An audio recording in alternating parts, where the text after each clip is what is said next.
স্বাগত জানাচ্ছি সুপ্রিয় শিক্ষার্থীবৃন্দ। আমরা ডেটাবেজ ম্যানেজমেন্ট সিস্টেম নিয়ে আলোচনা করতেছি। গত পার্টে আমরা এসকিউএল নিয়ে আলোচনা করেছিলাম। আমরা দেখেছিলাম যে কিভাবে এসকিউএল ব্যবহার করে ডাটাবেজ থেকে শর্ত সাপেক্ষে ডেটা খুঁজে বের করা যায়, ডেটা এন্ট্রি করা যায়, ডেটা আপডেট করা যায়, কোনো ফিল্ড যুক্ত করা যায়, ফিল্ড মুছে ফেলা যায়। তো চলো আজকে আমরা প্রথমেই যে জিনিসটা দেখব, ডিবিএমএস, ডেটাবেজ ম্যানেজমেন্ট সিস্টেম। আমরা কয়েকটা পার্ট পূর্বে বলেছিলাম যে এই যে আমরা যে ডেটাবেসটা তৈরি করতেছি, ইউজার কিন্তু এই ডেটাবেস দেখবে না, তারা দেখবে একটা ফর্ম। তোমরা ভর্তি পরীক্ষার সময় যখন ভর্তি পরীক্ষার জন্য যখন আবেদন করো বিভিন্ন জায়গায়, ভর্তির জন্য আবেদন করো, তখন তুমি একটা ফর্মের মধ্যে ডাটা এন্ট্রি করো, কিন্তু এই ডেটাগুলো জমা হয় ডেটাবেসে। ডেটাবেস দেখতে পারে শুধুমাত্র অ্যাডমিনিস্ট্রেটর অথবা দায়িত্বপ্রাপ্ত ব্যক্তিগণ, কিন্তু ইউজাররা শুধুমাত্র ফর্ম দেখে, সেই ফর্মে ডাটা এন্ট্রি করে এবং সেটা প্রিন্ট করতে পারে রিপোর্ট আকারে। অর্থাৎ তারা দুটো জিনিস দেখে, একটা হচ্ছে ফর্ম, একটা হচ্ছে রিপোর্ট। তারা আর কোনো কিছু করতে পারে না। তারা কোনো ডাটা এন্ট্রি করলে সেটা সংশোধনও করতে পারে না বা কোনো কিছু আপডেটও করতে পারে না। এটা শুধুমাত্র অ্যাডমিনিস্ট্রেটররাই করতে পারে। তো আমরা আসলে ওই জিনিসটাই দেখবো যে আসলে কিভাবে যে ডেটাবেস থেকে একটা ফর্ম যে ইউজাররা কিভাবে ব্যবহার করতেছে, ইন্টারনেটের সাহায্যে এই যে ব্যাংকগুলা, এই যে ব্রাঞ্চ অফিস থেকে কিভাবে সেন্ট্রাল অফিসের সার্ভারের সাথে যুক্ত হয়ে তারা কিভাবে ডাটা এন্ট্রি করতেছে। তুমি সোমানি ব্রাঞ্চে টাকা জমা দিলা যে কোনো একটা ব্যাংকের, তুমি ঢাকা থেকে উঠাইতে পারবা এবং ঢাকায় বসে তুমি দেখতে পারবা তোমার অ্যাকাউন্টে কত টাকা জমা হয়েছে, এবং ঢাকার ব্রাঞ্চের যে কোনো একজন কর্মকর্তাও কিন্তু দেখতে পারবেন সেটা। তাহলে কিভাবে হচ্ছে এই জিনিসগুলো আসলে? তাহলে এটা হচ্ছে যে এই যে একটা সেন্ট্রাল সার্ভার থাকে, সেই সার্ভারে কিন্তু সবাই ইন্টারনেটের মাধ্যমে যুক্ত হইয়া ডাটা জমা দেয় বা ডাটা এন্ট্রি করতে পারবো, ডাটা ইনসার্ট করতে পারবো। তো আমরা ওই বিষয়টাই দেখবো। তো চলো আমরা দেখি যে ডিবিএমএস পুরোটা জিনিসটি হচ্ছে ডেটাবেজ ম্যানেজমেন্ট সিস্টেম। তোমরা দেখো এখানে কতগুলো জিনিস দেখা যাচ্ছে, যে payroll officer needs access to staff details, এরপরে customer service advisor needs access to customer accounts. অর্থাৎ এই জায়গায় পুরো সবাই কিন্তু এই ডাটাবেজে কাজ করতেছে। এবং দেখো এটা কিন্তু সেন্ট্রাল ডাটাবেজ, খেয়াল করো, এটা হচ্ছে ডিভিএমএস আর এটা হচ্ছে সেন্ট্রাল ডাটাবেজ। এই সেন্ট্রাল ডাটাবেজে কিন্তু সবাই কাজ করে। এই যে দেখো তিনজন পার্সন, তিনজন অফিসার, তিন ধরনের দায়িত্বপ্রাপ্ত কর্মকর্তা, একজন সেলস ম্যানেজার, একজন যে যে কাস্টমার সার্ভিস নিয়ে কাজ করতেছে, একজন ফেরোল অফিসার নিয়ে কাজ করতেছে। যারা দেখো সবাই কিন্তু এই ডিভিএমএস এ কাজ করতেছে। এবং দেখো এটা হচ্ছে সেন্ট্রাল ডাটাবেজ, এবং এই ডাটাগুলো কিন্তু এইখানে গিয়ে জমা হবে। তোমরা খেয়াল করো, এই ধরো এই যে এরা একটা অফিসে কাজ করতেছে, এরা তিনজন একটা অফিসে কাজ করে, অথবা তুমি ধরে নাও যে এরা একটা অফিসের তিনজন অফিসার। তো এরা এই যে ডিবিএমএস এর মাধ্যমে দেখো এই সেন্ট্রাল ডাটাবেজে সবকিছু ডাটা জমা রাখে। এবং এখান থেকে দেখো এন্ড ইউজার মানে হচ্ছে, ধরো তুমি তুমি ঢাকা ইউনিভার্সিটির ভর্তির জন্য আবেদন করতেছো, তুমি হচ্ছে এন্ড ইউজার। তাহলে তোমাকে দেখতে হবে যে এই যে দেখো কিভাবে কাজগুলো হচ্ছে। তো আমরা এটা দেখবো বিস্তারিত। তো দেখি যে ডিবিএমএসটা আসলে কি। দেখো, ডিবিএমএস হলো পরস্পর সম্পর্কযুক্ত তথ্য। তথ্য কিন্তু পরস্পর সম্পর্কযুক্ত, তোমরা এটা জানো যে আমরা এদিন ধরে সেটা আলোচনা করেছি একটার সাথে একটা। অর্থাৎ যে একটা হচ্ছে ডেটা, ডেটাকে সুশৃঙ্খলভাবে সাজালে পাওয়া যায় তথ্য, অর্থাৎ পরস্পর সম্পর্কযুক্ত তথ্য। এবং সেই তথ্য পর্যালোচনা করার জন্য অনেকগুলো প্রোগ্রামের সমন্বয়ে তৈরি এমন একটি সফটওয়্যার যা ডেটাবেস তৈরি, পরিবর্তন, সংরক্ষণ, নিয়ন্ত্রণ এবং পরিচালনার কাজে ব্যবহৃত হয়। তার মানে এই যে ডিভিএমএস হচ্ছে টোটাল জিনিসটা হচ্ছে ডিভিএমএস। এই ডিভিএমএস এর মাধ্যমে তুমি ডেটাবেস তৈরি করতে পারবা, এটাকে আপডেট করতে পারবা, এটাকে সংরক্ষণ করতে পারবা, এটা নিয়ন্ত্রণ করতে পারবা, এটা পরিচালনা করতে পারবা। অর্থাৎ তুমি অ্যাডমিনিস্ট্রেটর তৈরি করবা, তুমি ইউজার তৈরি করবা, তুমি যেটা আপডেট করতে পারবা, তুমি যেটা ডিলিট করতে পারবা, তুমি অথরাইজেশন দিতে পারবা যে কে কোন দায়িত্ব পালন করবে, যে ইউজার কি দায়িত্ব পালন করবে, অ্যাডমিনিস্ট্রেটর 1 কি কাজ করবে, অ্যাডমিনিস্ট্রেটর 2 কি কাজ করবে, অ্যাডমিনিস্ট্রেটর 3 কি কাজ করবে। তারপর হচ্ছে তোমার অ্যাডভাইজার আছে, তারপর হচ্ছে তোমার এই যে ধরো তোমার এই সম্পাদক আছে, মডারেটর আছে। মডারেটর হচ্ছে এই যে এক একজন এক একটা কাজ করে, পাবলিশার আছে, এক একজন এক একটা কাজ করবে। তুমি এদের প্রত্যেকের দায়িত্বগুলো তুমি নির্ধারণ করবে। তাহলে এই সবকিছু কিন্তু ডিবিএমএস এর সাহায্যে করা যায়। তাহলে ডিবিএমএস হচ্ছে কি, একটা জটিল সফটওয়্যার যেটা কি করে, ডেটাবেস তৈরি করে, পরিবর্তন করতে পারে, সংরক্ষণ করতে পারে, নিয়ন্ত্রণ করতে পারে এবং পরিচালনা করতে পারে। তুমি দেখো এই সবগুলো কাজ কিন্তু ডিবিএমএস এর মাধ্যমে হচ্ছে। দেখো এরা সবাই কিন্তু ডিবিএমএস এই কাজ করতেছে। এই ডিবিএমএস হচ্ছে একটা সফটওয়্যার, এই সফটওয়্যারের সাহায্যে কিন্তু তারা এই সেন্ট্রাল ডাটাবেজে যুক্ত হইয়া যে কোনো ধরনের কাজ করতে পারে। তাহলে ডিবিএমএস কি, এটা কিন্তু 1 মার্কের জন্য পরীক্ষা আসতে পারে। যারা ডিবিএমএস হচ্ছে পরস্পর সম্পর্কযুক্ত তথ্য এবং সেই তথ্য পর্যালোচনা করার জন্য অনেকগুলো প্রোগ্রামের সমন্বয় তৈরি এমন একটি সফটওয়্যার যা ডেটাবেস তৈরি, পরিবর্তন, সংরক্ষণ, নিয়ন্ত্রণ এবং পরিচালনার কাজে ব্যবহৃত হয়। ডিবিএমএস এর পুরো নাম যদি আসে এমসিকিউতে, তাহলে লিখবে ডেটাবেস ম্যানেজমেন্ট সিস্টেম। এখন দেখো যে এখানে 3টা টায়ার দেখা যাচ্ছে, একটা হচ্ছে প্রেজেন্টেশন টায়ার, একটা হচ্ছে মিডল টায়ার, একটা হচ্ছে ডেটা টায়ার। দেখো এই 3টা টায়ার আছে, একটা হচ্ছে প্রেজেন্টেশন, একটা হচ্ছে মিডল টায়ার, একটা হচ্ছে ডেটা টায়ার। তো আমরা এগুলো বিস্তারিত দেখব। দেখো তথ্য সংরক্ষণ এবং ব্যবস্থাপনার পদ্ধতি সংক্রান্ত ঝামেলা থেকে তথ্যের ব্যবহারকারীকে দূরে রাখার জন্য ডিবিএমএস এ ডেটাবেজের গঠন প্রকৃতি বা তাতে কিভাবে তথ্য সংরক্ষণ করা হয়েছে তা কয়েক স্তরের অ্যাবস্ট্রাকশন অর্থাৎ বিমূর্ত ধারণা ব্যবহার করে। এটা কিন্তু বিমূর্ত, বাট এটা অর্থাৎ এটা কিন্তু টাচ করা যায় না, এটা কিন্তু অ্যাবস্ট্রাক্ট। ডেটা ডেটা তুমি কখনো ধরতে পারছো হাত দিয়া, কখনো টাচ করতে পারছো? এটা কখনো হাত দিয়ে টাচ করা যায় না, এটা হচ্ছে বিমূর্ত। এই জন্য এটাকে বলা হয়েছে কয়েক স্তরের অ্যাবস্ট্রাকশন বা বিমূর্ত ধারণা ব্যবহার করে করা হয়। যেমন ধরো ফেসবুকে তুমি একটা ছবি দিছো, তুমি কখনো এই ছবিটা টাচ করতে পারবা? তুমি এই যে ফেসবুকে ছবি দিছো, এটা কিন্তু একটা ডাটা। ফেসবুকে তুমি একটা স্ট্যাটাস দিছো, এটা কিন্তু একটা ডেটা। এই ডেটাটা কখনো টাচ করা যাবে? এগুলো কিন্তু বিমূর্ত। তো এই যে তথ্যগুলোকে দেখো, এই যে ডিবিএমএস কি করছে, এটাকে কয়েকটা স্তরে ভাগ করছে। এই স্তরগুলো হচ্ছে presentation tyre, middle tyre, data tyre. দেখো তথ্য সংরক্ষণ এবং ব্যবস্থাপনার পদ্ধতি থেকে তথ্যের ব্যবহারকারীকে, ধরো তুমি তথ্যের ব্যবহারকারী, ঢাকা ইউনিভার্সিটির ভর্তির জন্য তুমি আবেদন করবে, তুমি হচ্ছে ব্যবহারকারী। ঢাকা ইউনিভার্সিটি কি করছে, ঢাকা ইউনিভার্সিটির একটা কমিটি আছে, সেই কমিটির অ্যাডমিনিস্ট্রেটর এসে ওনারা ডেটাবেস তৈরি করছেন এবং তুমি ডেটাবেস, তুমি ফর্মটা দেখতেছো, তুমি ফর্মে ডাটা এন্ট্রি করতেছো, সেটা ফ্রেন্ড দিচ্ছ, কিন্তু যা কিছু করার ওনারাই করতেছেন। তাহলে তুমি হচ্ছে তথ্যের ব্যবহারকারী। তো তথ্যের ব্যবহারকারী আসলে এখানে অনেকেই, ধরো তুমি তথ্যের ব্যবহারকারী, ঢাকা ইউনিভার্সিটির ভিসি তথ্যের ব্যবহারকারী, সাংবাদিকরা তথ্যের ব্যবহারকারী, রাষ্ট্র তথ্যের ব্যবহারকারী, অ্যাডমিনিস্ট্রেটর নিজেই তথ্যের ব্যবহারকারী। তো এখানে এই জন্য প্রত্যেকটা স্তরে কিন্তু দায়িত্ব ভিন্ন। তুমি শুধু কি করতে পারবা, তোমার কাজ হচ্ছে তুমি এই যে ফর্মটা পড়বা, পড়া ডাটা এন্ট্রি করবা, সাবমিট করবা, প্রিন্ট করবা, তোমার কাজ হচ্ছে এতটুকু।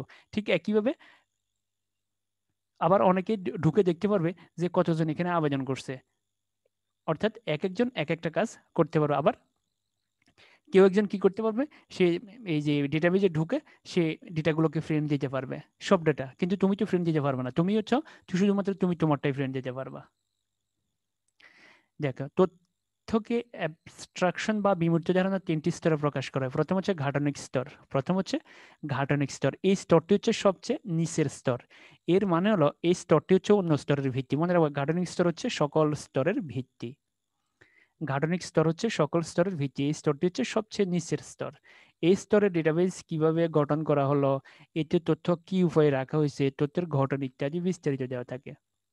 অর্থাৎ অনলাইন ডেটা, ডেটা ডিকশনারি, অর্থাৎ একটা ডেটা তার ব্যাখ্যা দেওয়া হয়েছে, এই ডেটাবেসটা কিভাবে তৈরি করা হয়েছে, এই ডেটাবেসটার কয়টা ফিল্ড আছে, ফিল্ডে কিভাবে ডাটা এন্ট্রি হবে, প্রত্যেকটা জিনিস কিন্তু এই স্তরে দেওয়া থাকবে। এটা হচ্ছে সবচেয়ে নিচের স্তর, এই জন্য এটার নাম হচ্ছে গার্ডনিক স্তর এবং এটা হচ্ছে সকল স্তরের ভিত্তি। মনে রাখবা কিভাবে ডেটাকে রাখা হবে, ডেটার টাইপ কি হবে, কোন ফিল্ডের ডেটার টাইপ কি হবে, নেইমের টাইপ কি টেক্সট, নেইমের নাকি নেইমের টাইপ হচ্ছে মেমো, অ্যাড্রেসের টাইপ কি, এগুলো সব কিছু সম্পর্কে বিস্তারিত কিন্তু এই স্তরেই থাকবে। তাহলে তথ্যের গঠন সম্পর্কেও বিস্তারিত বর্ণনা এখানে দেওয়া থাকে। এরপর হচ্ছে যৌক্তিক স্তর। এই স্তরে মূল ডেটা রাখা থাকে এবং বিভিন্ন ডেটার মধ্যে সম্পর্ক কি তাও এই স্তরে সংজ্ঞায়িত করা হয়। উল্লেখ্য এই স্তরের ব্যবহারকারীর গাঠনিক স্তর সম্পর্কে ধারণার কোনো প্রয়োজন, অর্থাৎ এই স্তর এই যারা থাকবে তাদেরকে এই স্তর সম্পর্কে না জানলেও চলবে। যেমন ধরো তুমি যে ভর্তি পরীক্ষার জন্য আবেদন করছো, তোমার কি জানার দরকার আছে এই ডেটাবেস কে তৈরি করছে, কিভাবে তৈরি করছে, তোমার কি এগুলো জানার কোনো দরকার আছে? তোমার জানার কোনো দরকার নেই, তুমি শুধু সাবমিট করে প্রিন্ট করতে পারলেই কেল্লা ফতে। তাহলে যৌক্তিক স্তর হচ্ছে কি, এই স্তরে মূল ডেটা রাখা থাকে, এই স্তরে ডেটা থাকে, মনে রাখতে হবে, এবং বিভিন্ন ডেটার মধ্যে সম্পর্ক কি তাও এই স্তরে সংজ্ঞায়িত করা হয়। উল্লেখ্য এই স্তরের ব্যবহারকারীর এই স্তর সম্পর্কে জ্ঞান না থাকলেও চলবে এবং দরকার নেই, জ্ঞান থাকারও দরকার নাই। এরপর আসে উপস্থাপন স্তর, এটা হচ্ছে প্রেজেন্টেশন টায়ার। এটা হচ্ছে প্রেজেন্টেশন টায়ার, উপস্থাপন স্তর। এটি সর্বোচ্চ স্তর। এই স্তরে বলা থাকে একজন ব্যবহারকারী কিভাবে কত সহজে ডেটাবেজে রাখা তথ্য দেখতে পারবে, অর্থাৎ এটা ফর্ম আকারে থাকবে। কিভাবে একজন ডেটাবেজ ব্যবহারকারী একজন ব্যবহারকারী কিভাবে তার ডেটাগুলো দেখবে, তার সামনে কি কোন লেআউট থাকবে, লেআউট এটাকে আমরা বলি লেআউট, লেআউটটা কিভাবে থাকবে। তাহলে এই তিনটা স্তর, এই তিনটা স্তরের এক স্তরের জ্ঞান আরেক স্তরের লোকের না জানলেও চলবে। গাঠনিক স্তর, গাঠনিক স্তরের ব্যাখ্যা তৈরি, এই সবগুলা জিনিসই কিন্তু তৈরি করবেন অ্যাডমিনিস্ট্রেটর। এই তিনটা স্তরের জিনিসগুলা সেট করবে কে? অ্যাডমিনিস্ট্রেটর। তাহলে প্রথম স্তরে কি কি থাকবে, কিসের ব্যাখ্যা থাকবে? প্রথম স্তরে থাকবে এই ডেটাবেসটা কিভাবে গঠন করা হবে, সেই ডেটাবেজের গঠন প্রক্রিয়া সম্পর্কে, তথ্যের গঠন প্রক্রিয়া সম্পর্কে থাকবে। যৌক্তিক স্তর, এখানে মূল ডেটা থাকবে এবং বিভিন্ন ডেটার মধ্যে সম্পর্ক নির্ধারণ হবে। আর এই স্তরের লোকের এই স্তরের সম্পর্কে জ্ঞান না থাকলে চলবে। এর উপস্থাপন স্তর, এটি হচ্ছে সর্বোচ্চ স্তর। এখানে থাকবে একজন ব্যবহারকারী কত সহজে কিভাবে ডেটাবেজের রাখা তথ্যগুলোকে ব্যবহার করতে পারে। তাহলে এই তিনটা স্তরের ভিন্ন আলাদা আলাদা ইউজার থাকবে। প্রত্যেকটা ইউজার যেন তার চাহিদা অনুযায়ী কাজ করতে পারে। অ্যাডমিনিস্ট্রেটরের কাজ হচ্ছে সেটাকে নিশ্চিত করা। তাহলে presentation tyre, middle tyre, data tyre, এটা মনে রাখতে হবে। গাঠনিক স্তর, যৌক্তিক স্তর, উপস্থাপন স্তর। দেখো, এটা হচ্ছে ফ্রন্ট এন্ড আর এটা হচ্ছে ব্যাক এন্ড। এটা হচ্ছে ডেটাবেজ। খেয়াল করো, একটা হচ্ছে ফ্রন্ট এন্ড, ফ্রন্ট এন্ডে এরকম দেখা যাচ্ছে, আর ব্যাক এন্ডে এরকম। অর্থাৎ তোমরা আমার ওয়েবসাইটে তোমরা ভিজিট করছো, আমার ওয়েবসাইটে ভিজিটে তোমরা এরকম দেখতে পাও, কিন্তু আসলে আমি আমি দুটোই দেখতে পাই। আমি এটাও দেখতে পাই, আমি ব্যাক এন্ডও দেখতে পাই। আমি পাসওয়ার্ড দিয়ে ভিতরে ঢুকি কিন্তু আমি অরিজিনাল কোডগুলো দেখি, আমি কিন্তু অরিজিনাল কোড দেখি। কিন্তু তোমরা দেখো এটা, তোমরা দেখো ফ্রন্ট এন্ড, বাট আমি দেখি ফ্রন্ট এন্ড এবং ব্যাক এন্ড দুইটাই। তাহলে এই যে বিষয়টা, এটা কিন্তু অ্যাডমিনিস্ট্রেটর নিজেই সেট করে দেন যে ইউজাররা কি কি দেখবেন, কিভাবে দেখবেন, তার লেআউট কিভাবে। দেখো এখানে লেখাগুলো একটু কালারফুল, দেখো এখানে বক্স আকারে দেখা যাচ্ছে, এখানে দেখো এই যে একটা বক্স আকারে দেখা যাচ্ছে, এখানে দেখো ক্যালেন্ডার আকারে দেখা যাচ্ছে, অর্থাৎ দেখো কিভাবে দেখা যাচ্ছে, কত সুন্দর লেআউট একটা আসছে। তো এটা আমি তোমাদেরকে দেখাবো, চলো একটু পরেই। এখন আসলে আমরা দেখি যে ফ্রন্ট এন্ড আসলে কি। দেখো, গ্রাফিক্যাল ইউজার ইন্টারফেস তৈরির জন্য যে সকল টুলস ব্যবহার করা হয়, অর্থাৎ যার মাধ্যমে ডেটাবেজে ইউজার অ্যাকশন ঘটে। ইউজার অ্যাকশন, ইউজার অ্যাকশন মানে সে ডাটা এন্ট্রি করবে ফর্মের মধ্যে এবং সেটা প্রিন্ট করবে, যেমন ফর্ম আর রিপোর্ট। ফ্রন্ট এন্ড থেকে ডেটাবেজে ইউজার প্রিভিলেজ অনুযায়ী অ্যাক্সেস করা যায়, কিন্তু ডেটাবেজের কোনো পরিবর্তন করা যায় না। এখানে প্রিভিলেজ অনুযায়ী অ্যাক্সেস করা যায়, অর্থাৎ তোমাকে যতটুকু করার জন্য অনুমতি দেওয়া হয়েছে তুমি ততটুকু করতে পারো। যেমন ধরো কোনো কোনো ওয়েবসাইটে ঢুকে তুমি একটা কিছু পড়বা, পড়ে নিচে কমেন্টও করতে পারবে, অর্থাৎ তোমার কোনো সমস্যা হলে তুমি হেল্প চাইতে পারবে। অর্থাৎ এখানে ফ্রি ভিলেজ অনুযায়ী তোমাকে যতটুকু সুযোগ দেওয়া হয়েছে তুমি তোমার সুযোগ পর্যন্ত কাজ করতে পারবে, এর বাইরে তুমি কোনো কিছু করতে পারবে না। তাহলে এখানে বলা হয়েছে কিন্তু ডেটাবেজে ইউজার প্রিভিলেজ অনুযায়ী অ্যাক্সেস করা যায়। ইউজার প্রিভিলেজ, তাকে যতটুকু প্রিভিলেজ দেওয়া হয়েছে সেই অনুযায়ী তুমি অ্যাক্সেস করবে, কিন্তু ডেটাবেজের কোনো পরিবর্তন করা যায় না। তোমাদেরকে আমি এর আগে বলেছিলাম যে আমাদের কলেজে ফর্ম ফিল আপের সময় যখন এই আমাদের কম্পিউটার অপারেটররা ভুল ডাটা এন্ট্রি করে, তখন কিন্তু তারা এটা চেঞ্জ করতে পারে না। তখন আমরা কি করি, কুমিল্লা বোর্ড অথবা জাতীয় বিশ্ববিদ্যালয়ে ফোনে যোগাযোগ করি ওদের অ্যাডমিনিস্ট্রেটরের সাথে, ওনারা তখন ওই ডাটাটা ডিলিট করে দেন, তখন নতুন করে আবার ডাটা এন্ট্রি দেওয়া হয়। তাহলে মনে রাখতে হবে ফ্রন্ট এন্ড হচ্ছে আমি যেটা, অর্থাৎ ইউজার তুমি যেটা দেখবা, তুমি ব্যবহারের জন্য, কাস্টমারের জন্য তুমি যেটা রাখবা সেটা হচ্ছে ফ্রন্ট এন্ড। ফ্রন্ট এন্ডে কি হচ্ছে, ফ্রন্ট এন্ড হচ্ছে ফর্ম এবং রিপোর্ট। মনে রাখবে এটা কিন্তু এমসিকিউতে আসে যে কোনটি ফ্রন্ট এন্ড, ফর্ম এবং রিপোর্ট হচ্ছে ফ্রন্ট এন্ড।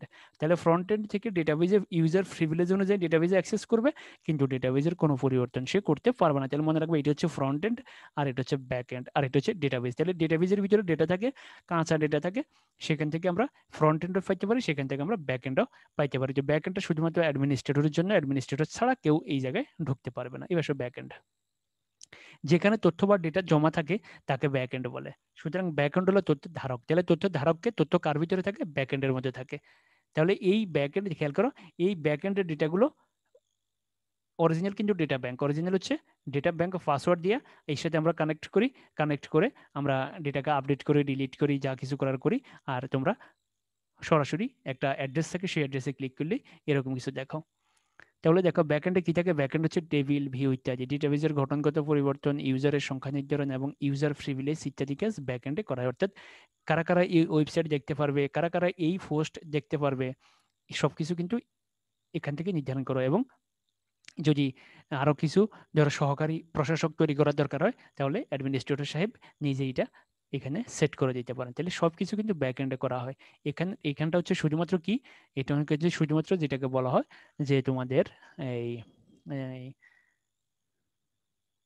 এই যে দোকানের একটা, এই যে বিভিন্ন দেখবা বিভিন্ন কারখানার গোডাউন থাকে, এটা হচ্ছে গোডাউন, এটা হচ্ছে গোডাউন, আর এটা হচ্ছে শোরুম। তুমি দেখতেছো এরকম কিন্তু গোডাউনের ভিতরে তোমরা অনেকেই হয়তো গোডাউন এবং শোরুমের সম্পর্কে জানো, তোমরা বিভিন্ন ব্যবসা প্রতিষ্ঠানে গিয়েছো, বা তোমাদের অনেকের এই যে নিজেদেরই ব্যবসা প্রতিষ্ঠান আছে, তাহলে তোমরা গোডাউন এবং শোরুম দেখছো। শোরুম কত ঝাঁকজমকপূর্ণ, ঝিকঝাক থাকে, লাইটিং থাকে, কি ফার্নিচারের অবয়ব থাকে সেখানে, কিন্তু ব্যাকএন্ডে কিছুই থাকে না। ব্যাকএন্ডে শুধু বস্তার পর বস্তা, টালার পর একটার পর একটা টালায় রাখছে। ঠিক আছে? তো এই ব্যাকএন্ডের এই জিনিসগুলো এখানে আবার সবাই অ্যাক্সেস করতে পারবে না, গোডাউনে সবাই অ্যাক্সেস করতে পারবে না, কর্তৃপক্ষের অনুমতি ব্যতীত বা কর্তৃপক্ষের অনুমোদন যাদের জন্য আছে তারা শুধুমাত্র ভিতরে ঢুকতে পারে। কিন্তু ফ্রন্ট এন্ডে সবাই যেতে পারে, কাস্টমারও যেতে পারে, কাস্টমারদের জন্য তো এটা উন্মুক্ত। তাহলে মনে রাখতে হবে ফ্রন্ট এন্ড মানে হচ্ছে ফর্ম রিপোর্ট, আর ব্যাক এন্ড মানে হচ্ছে টেবিল ভিউ। এরা কিন্তু এই ব্যাক এন্ডে কিন্তু ডেটাবেজের গঠনগত পরিবর্তন করা যায়, ইউজার সংখ্যা নির্ধারণ করা যায়, ইউজার প্রিভিলেজ ইত্যাদি কাজ ব্যাক এন্ডে করা হয়। দেখো এই একটা জটিল জিনিস, এই কাজগুলো কিন্তু আসলে ডিবিএমএস এ হয়। এটা দেখে অনেকেই খুব সফিস্টিকেটেড মনে হচ্ছে, খুব জটিল মনে হচ্ছে, আসলে এটা জটিল সফটওয়্যার। ডিবিএমএস কিন্তু জটিল সফটওয়্যার। কিভাবে চোখের ফলকে কাজটা করে ফেলে। তুমি একটা বার ভাবো তো, ক্যালকুলেটরে তুমি যে দুইটা সংখ্যা যোগ করতেছো, তুমি এক যোগ এক দিছো, দিয়ে ইকুয়াল চাপ দিছো, ফলাফলটা চলে আসছে। তুমি কি জানো এই যে এই এক যোগ এক ইকুয়াল এক ইকুয়াল দুই, এই জিনিসটা আনার জন্য কি পরিমাণ কোড ভিতরে দেওয়া হয়েছে? এটা আসলে মানে ভাবতে অবাক লাগে, খুবই সফিস্টিকেটেড জিনিসটা। এবার আসো সাধারণ ব্যবহারকারী সম্পর্কে জানবো। যেসব ব্যবহারকারী ডেটাবেজের অভ্যন্তরীণ গঠন সম্পর্কে জানে না অথবা জানার প্রয়োজন বোধ করে না, কেবলমাত্র ডাটা এন্ট্রি কাজ করে, তাদেরকে সাধারণ ব্যবহারকারী বলে। তোমরা দেখবে অনেকেই দোকানের জন্য ওই থার্ড পার্টি দিয়া সফটওয়্যার তৈরি করে, অর্থাৎ ডেটাবেস তৈরি করায়। তো তারা কি করে শুধুমাত্র ডেটা এন্ট্রি করতে পারে, যখনই কোনো সমস্যা দেখা যায় তখন তারা আবার ওই প্রতিষ্ঠানে যাই এটা ঠিক করে নিয়ে আসে। যেমন আমাদের কলেজের ওয়েবসাইট কিন্তু থার্ড পার্টি দিয়ে তৈরি করা হয়েছে, তো কলেজের ওয়েবসাইটে কোনো সমস্যা দেখা দিলেই তারা ওই প্রতিষ্ঠানে গিয়ে এটা আবার ঠিক করে। বাট আমার ওয়েবসাইটটা আমি নিজেই করছি, আমার ওয়েবসাইটের কোনো সমস্যা হলে সেটা আমি নিজেই সংশোধন করি, আমার ওয়েবসাইট আমি নিজে আপডেট করি। তোমরা দেখবে আমার ওয়েবসাইট প্রায় মানে কয়েক মাস পর পরই আমার ওয়েবসাইটের নতুন ডিজাইন দেখা যায়। তাহলে যেসব ব্যবহারকারী ওয়েবসাইটের অভ্যন্তরীণ গঠন সম্পর্কে জানে না অথবা জানার প্রয়োজন বোধ করে না, তাহলে সাধারণ ব্যবহারকারী তো আসলে, যেমন আমার ওয়েবসাইট আমি কিভাবে তৈরি করছি তোমার তো সেটা জানার দরকার নেই। তোমার জানার দরকার আমার ওয়েবসাইটে কি কি কন্টেন্ট আছে, আমার ওয়েবসাইটে ম্যাথ ফর্মুলা আছে কিনা, আমার ওয়েবসাইটে আইসিটির প্রশ্নগুলো তুমি পাচ্ছ কিনা, বা আমার ওয়েবসাইট থেকে তোমার কোনো সুবিধা হচ্ছে কিনা। বাট আমি এটা কি ল্যাঙ্গুয়েজ দিয়ে তৈরি করছি, কিভাবে তৈরি করছি, এটা কিন্তু আসলে তোমার জানার মানে আগ্রহ থাকার কথা না আসলে এখানে। তাহলে এই ধরনের ব্যবহারকারীর কাজের পরিধি হচ্ছে একবারে সীমিত, তারা শুধু দেখতে পারে। এবার আসো অনলাইন ব্যবহারকারী। যেসব ব্যবহারকারী অনলাইনের মাধ্যমে অ্যাপ্লিকেশন সফটওয়্যার ব্যবহার করে কেন্দ্রীয় কোনো ডেটাবেসের সাথে যুক্ত হতে পারে, তাদেরকে অনলাইন ব্যবহারকারী বলে। যেমন ধরো তোমরা অনলাইনে পরীক্ষা দিছো, আমি ডেটাবেস তৈরি করে রাখছি অনলাইনে, তোমরা তোমাদেরকে আমি লিঙ্ক পাঠাইছি, তোমরা অনলাইনে পরীক্ষা দিয়েছে এবং সেটা ডেটাবেসে জমা হয়েছে, তাহলে তোমরা হচ্ছে অনলাইন ব্যবহারকারী। তাহলে যেসব ব্যবহারকারী অনলাইনের মাধ্যমে অ্যাপ্লিকেশন সফটওয়্যার ব্যবহার করে কেন্দ্রীয় কোনো ডেটাবেসের সাথে যুক্ত হতে পারে, তাদেরকে অনলাইন ব্যবহারকারী বলে। তাহলে এই ধরনের ব্যবহারকারীও অভ্যন্তরীণ গঠন সম্পর্কে জানে না, শুধুমাত্র ডেটাবেস ব্যবহার করে বিভিন্ন কাজ করতে পারে। তাহলে দুটোরই কাজ একই রকম।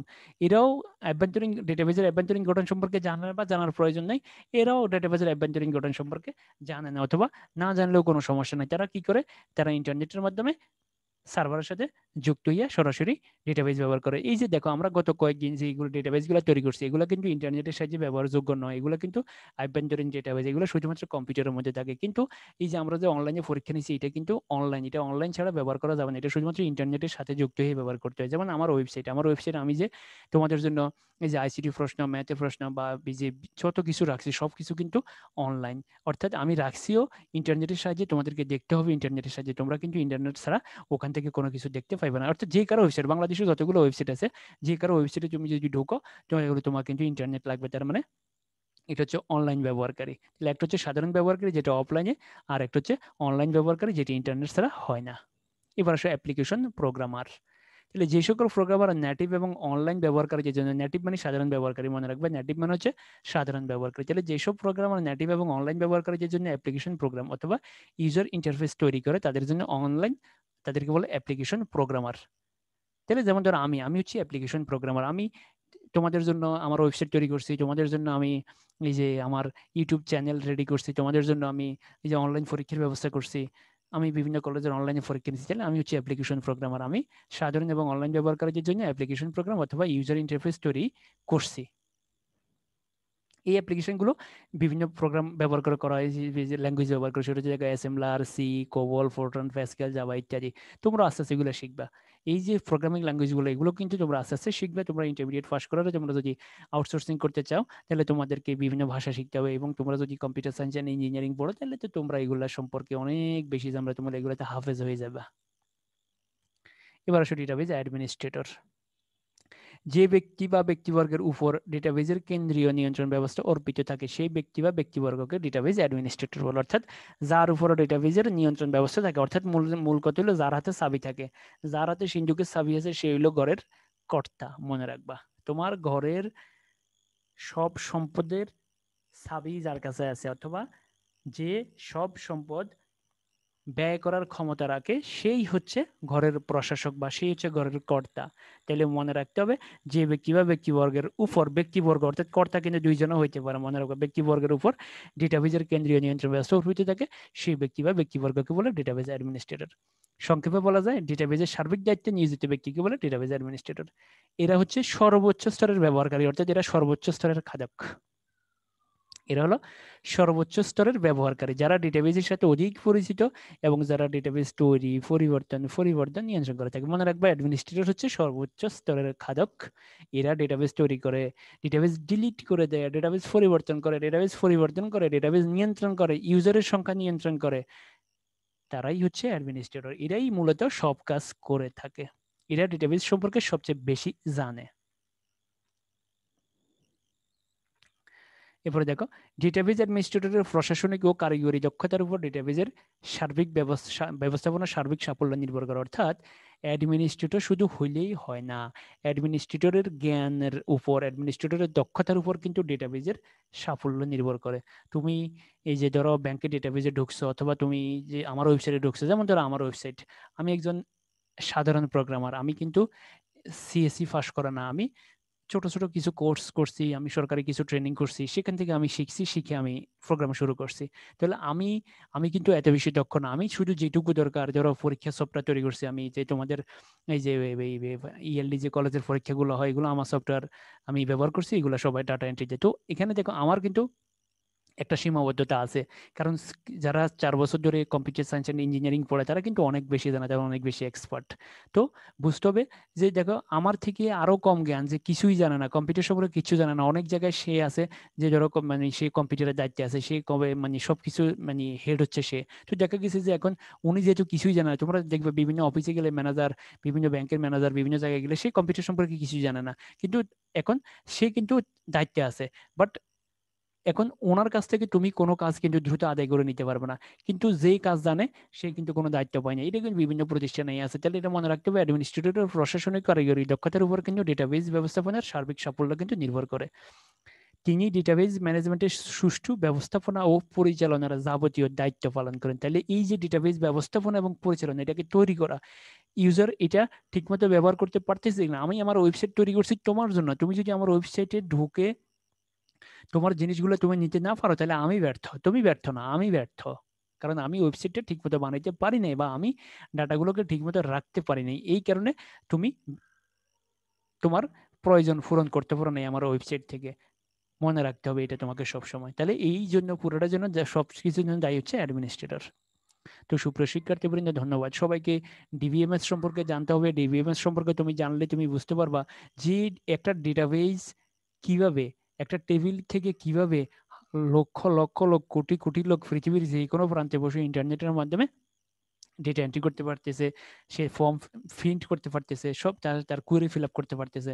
যে তুমি এই যে তোমরা ক্লাস 8-এ পাস করছো, তোমাদের ক্লাস 8-এর রেজিস্ট্রেশন নাম্বার, রোল নাম্বার দিলে তুমি তোমার রেজাল্ট এখনো বসে পেয়ে যাবে। তাহলে এই ডাটাটা কোথায় রাখা আছে, এই সার্ভার কোথায় রাখা আছে, এটা এই যে ইন্টারনেট ব্যবস্থা কারা নিয়ন্ত্রণ করে, তুমি কখনো ভেবে দেখছো যে কিভাবে এই জটিল কাজটা সম্পাদন হচ্ছে? তাইলে এই পুরো জটিল কাজটা হচ্ছে ডিবিএমএস এর মাধ্যমে, ডাটাবেজ ম্যানেজমেন্ট সিস্টেম, যে এই ডিবিএমএস এর মাধ্যমেই কিন্তু পুরো জিনিসটা ব্যবস্থাপনা এবং পরিচালনা করা হচ্ছে। তো এটা সম্পর্কে জানলে তোমাদের জ্ঞান আরো বর্ধিত হবে, তোমরা ডেটাবেস সম্পর্কে আরো বিস্তারিত জানবা যদি এই ডিবিএমএস এর টপিকসগুলো একটু ভালো করে পড়ো। তোমরা ফ্রন্ট এন্ড সম্পর্কে জানবা, ব্যাক এন্ড সম্পর্কে জানবা, কার দায়িত্ব কতটুকু, অথবা একটা ওয়েবসাইটে ঢুকলে তোমরা এখন অনেক কিছুই জানতে পারবে। তো আমি এখন তোমাদেরকে একটু এই যে আমার ওয়েবসাইটের ব্যাক এন্ড এবং ফ্রন্ট এন্ড দুইটাই দেখাবো। দেখো তোমরা,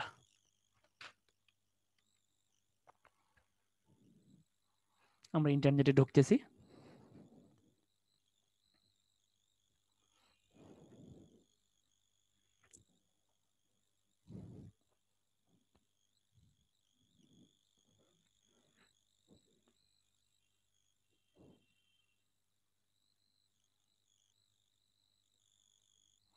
দেখো আমি এখন অ্যাড্রেস লিখবো,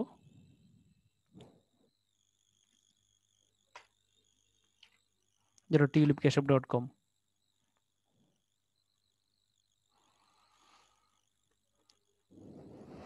এটা হচ্ছে ফ্রন্ট এন্ড। দেখো তোমরা দেখো এরকম, ধরো আমি ইয়েতে যাই, ম্যাথ ফর্মুলাতে যাই, ম্যাথ ফর্মুলা তোমরা দেখো এরকম যে তোমাদের যে ম্যাথের সূত্রগুলা বা আইসিডির জিনিসগুলো সবই এখানে আছে। তো ধরো ম্যাথের জিনিসগুলো আমি তোমাদেরকে দেখাই। দেখো তোমরা দেখো এরকম, এই যে কত সুন্দর একটা টেবিল তোমরা দেখতেছো, এটা কিন্তু ফ্রন্ট এন্ডে। দেখো এই সুন্দর টেবিল, এটা হলো ফার্স্ট হওয়ার জন্য। দেখো তুমি চাইলে ম্যাট্রিক্স এখান থেকে ডাউনলোড করে নিতে পারো, এখানে ক্লিক করলে ডাউনলোড হয়ে যাবে। তাহলে দেখো এই যে তুমি দেখতেছো, এটার নাম হচ্ছে ফ্রন্ট এন্ড, এটি হচ্ছে ফ্রন্ট এন্ড, মনে রাখবা। এখন আমি তোমাদেরকে ব্যাক এন্ড দেখাবো। তোমরা বিশ্বাসই করতে পারবে না যে ওই জায়গাটা এত বিশ্রী, এত কুৎসিত, মানে এত জটিল ওই জায়গাটা, কিন্তু এই জায়গাটা কত সুন্দর, কত কিউট লাগে দেখতে না? এই যে দেখো এখানে বিস্তারিত ভাষায় লেখা আছে, রিসেন্ট পোস্ট সম্পর্কে, ক্রিয়েটিভ কোশ্চেন ব্যাংক সম্পর্কে। এখানে তুমি যদি আইসিটি ক্লিক করো, আইসিটি কোশ্চেন ব্যাংক পাইবা, ম্যাথে ক্লিক করলে ম্যাথ পাইবা, কুইজে ক্লিক করলে কুইজ পাইবা। এরপরে দেখো পপুলার পোস্ট, কোন পোস্টগুলো সবচেয়ে বেশি ভিউ হয়েছে। এরপরে দেখো ক্যালেন্ডার আছে, কতজন ভিজিট করছে, মানে এরপরে দেখো বিভিন্ন অ্যাড আছে, মানে এরপরে দেখো তুমি চাইলে এখানে কমেন্ট করতে পারবা। মানে সবকিছু এটি হচ্ছে ইউজারের জন্য, অর্থাৎ একটা লোক আমার ওয়েবসাইটে ঢুকে সে কিভাবে দেখবে, এটা হচ্ছে লেআউট, এটাই হচ্ছে লেআউট। তো এখন আমি তোমাদেরকে, এখন আমি দেখাবো যে তার কি ব্যাক এন্ড।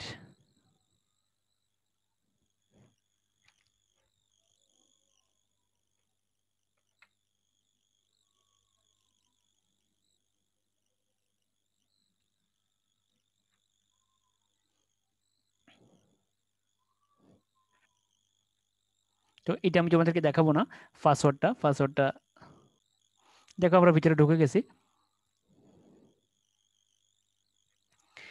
এখন দেখো আমি ওই ফেজটা তোমাদেরকে দেখাবো।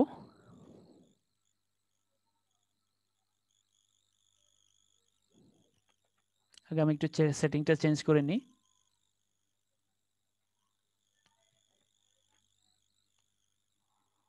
এরপরে দেখো,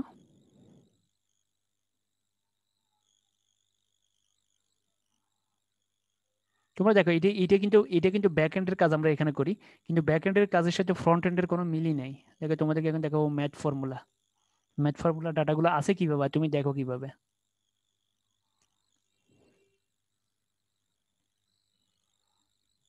দেখো এই ডাটাগুলো আছে এইভাবে, এই ভালো করে দেখো, এই যে এইভাবে কিছু বোঝা যায় বলো তো? এটা হচ্ছে দেখো, এটি হচ্ছে ব্যাক এন্ড। এই যে দেখো ম্যাট্রিক্স, এই যে এখানে দেখো, এই যে ম্যাট্রিক্স, এই যে ম্যাট্রিক্স আছে কিভাবে তোমরা দেখো। ম্যাট্রিক্স এই যে দেখো, ভেক্টর, ভেক্টর হচ্ছে এখানে। এরপরে দেখো সরল রেখা হচ্ছে এখানে, এখানে আছে কিভাবে, আর এখানে আছে কিভাবে, তোমরা একটু ভালো করে দেখো এখানে ম্যাট্রিক্সটা আছে কিভাবে। কি এখানে দেখো কত ছোট, অল্প একটু দেখো, এখানে অল্প একটু, কিন্তু এখানে কিভাবে আছে দেখো, এখানে কি এলোমেলো ভাবে, কি বৃষ্টি ভাবে আছে। তোমরা ভাবো তো, এটা এটাই আমি বলছি যে গোডাউন। তোমরা অনেকেই তোমাদের ব্যবসা প্রতিষ্ঠান যদি যাদের আছে, তারা গোডাউনে গেলে দেখবে যে গোডাউনে এরকম এলোমেলো বৃষ্টি ছড়িয়ে ছিটিয়ে আছে, ছড়িয়ে ছিটিয়ে আছে সবকিছু। আমি চাইলে এখানে সবকিছু আমি চেঞ্জ করতে পারবো। তাহলে দেখো এটা হচ্ছে ব্যাক এন্ডে, ব্যাক এন্ডে শুধুমাত্র অ্যাডমিনিস্ট্রেটর ঢুকতে পারে, অ্যাডমিনিস্ট্রেটর ছাড়া আর কেউ কিন্তু ব্যাক এন্ডে ঢুকতে পারে না। তাহলে আমি আমার ডেটাবেজের একমাত্র অ্যাডমিনিস্ট্রেটর, আমি ছাড়া কেউ কিন্তু এখানে প্রবেশ করতে পারে না। তাহলে আমি কিন্তু সবকিছু পরিবর্তন করি, সংযোজন বিযোজন যা আছে সবকিছু আমি পরিবর্তন করতে পারি। আমি চাইলে এটা কালার চেঞ্জ করে দিতে পারি, বা চাইলে ফন্ট কালার সবকিছু চেঞ্জ করে দিতে পারি। তাহলে তোমরা কিন্তু এটা দেখো, তোমরা কিন্তু এই তোমাদেরকে কি দেওয়া হয়েছে, তোমাদেরকে শুধুমাত্র যে ক্ষমতা দেওয়া হয়েছে সেটা হচ্ছে তুমি শুধুমাত্র এখানে ডাউনলোড করতে পারবে, এর বাইরে তুমি কোনো কিছু করতে পারবে না। আবার আমি চাইলে তুমি ডাউনলোডও করতে পারবে না, আমি চাইলে ডাউনলোডটাও ক্যান্সেল করে দিতে পারি, যে তুমি শুধু পড়তে পারবা। এমন হইতে পারে আমি এমনও করে দিচ্ছি যে তুমি শুধু পড়তে পারবে, এর বাইরে তুমি কোনো কিছু করতে পারবে না। যেমন ধরো এইটা আমি শুধু দিচ্ছি তুমি পড়তে পারবে, এর বাইরে তুমি কিছু করতে পারবে না। দেখো, তুমি এটা শুধু পড়তে পারবে, এটা ডাউনলোডও করতে পারবে না। দেখো, এটা তুমি শুধু পড়তে পারবা। তাহলে কিছু কিছু ফেসকে আমি এমন ভাবে করে দিছি যে তুমি, অর্থাৎ তোমাকে যে দায়িত্ব দেওয়া হয়েছে তুমি তার বাইরে কোনো কিছু করতে পারো, অর্থাৎ আমি ইউজারের দায়িত্বটাকে নির্ধারণ করে দিয়েছি। তাহলে দেখো এইখানে শুধুমাত্র এই যে তুমি এই থ্রিডের সাইডে পড়তে পারো, এরকম অনেক কিছু আছে তুমি শুধুমাত্র পড়তে পারবে, তুমি এটা ডাউনলোডও করতে পারবে না। তাহলে তোমার কোনটা কোনটা তুমি ডাউনলোড করতে পারবা, কোনটা তুমি পড়তে পারবা, তুমি সবকিছু কিন্তু আমার এখানে আমি সেট করে দিয়েছি। তাহলে তাহলে ফ্রন্ট এন্ডের কাজ আর ব্যাক এন্ডের কাজ তোমরা দেখলা যে ব্যাক এন্ডের, দেখো ব্যাক এন্ড এটা কিরকম, দেখে ব্যাক এন্ডে আছে কিরকম আর ফ্রন্ট এন্ড কিরকম, কত তফাৎ এটা। তো এটাই হচ্ছে লেআউট, এটাই হচ্ছে লেআউট অ্যাডমিনিস্ট্রেটরের কাজ, হচ্ছে কত সুন্দর করে ইউজারের জন্য তার ডিটাকে উপস্থাপন করা, কত সুন্দর করে সে উপস্থাপন করতে পারে। যত সুন্দর করে উপস্থাপন করতে পারবে সে তত বেশি ইউজারের দৃষ্টি আকর্ষণ করতে পারবে। তো সুপ্রিয় শিক্ষার্থীবৃন্দ, তোমরা আমার এই ওয়েবসাইট যদি ভিজিট